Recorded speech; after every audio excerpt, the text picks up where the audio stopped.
che l'opposizione fa demagogia, fa allarmismo in città e dice e dichiara falsità. Le falsità sono certificate da un documento che è il documento che è pervenuto da parte della Regione Siciliana, in cui non ha espresso nessun parere di bocciatura, bensì ha richiesto una integrazione di documentazione, un testo comparato con il regolamento edilizio esistente del 1964 e il nuovo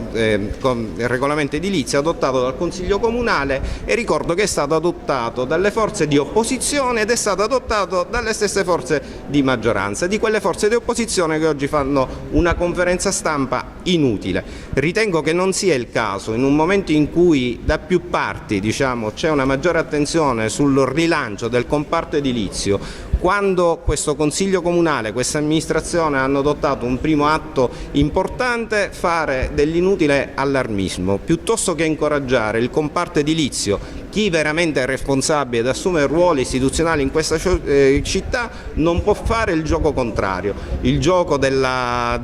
prima visione, il gioco del primo titolo nei giornali. La città non vuole questo, la città vuole fatti concreti e sui fatti concreti noi ci vogliamo confrontare. Questo emanato dalle opposizione certamente non è un fatto reale, non è un fatto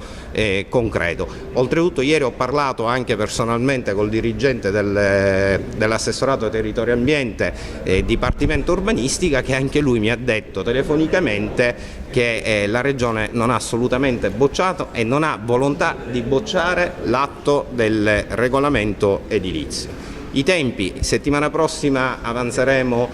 tutte le richieste, tutti i documenti alla Regione Siciliana, via PEC, andrò io personalmente a parlare col dirigente generale, a parlare con l'assessore al territorio e ambiente. Certamente ancora una volta noi siamo in prima fila perché crediamo che anche dal regolamento edilizio può ripartire, la speranza è che possa ripartire anche un minimo di economia edilizia in questa città.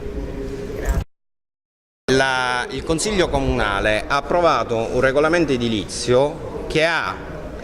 variato il regolamento del 1964, non c'è dubbio, perché se noi approveremo un nuovo piano regolatore variamo un piano regolatore esistente, quindi è soltanto una questione di diciture, di parole, non è come l'opposizione vuole fare credere assolutamente. Talmente è vero che l'amministrazione regionale chiede un documento comparato tra il vigente regolamento edilizio del 64 e quello nuovo adottato con gli emendamenti e subemendamenti da parte del Consiglio Comunale.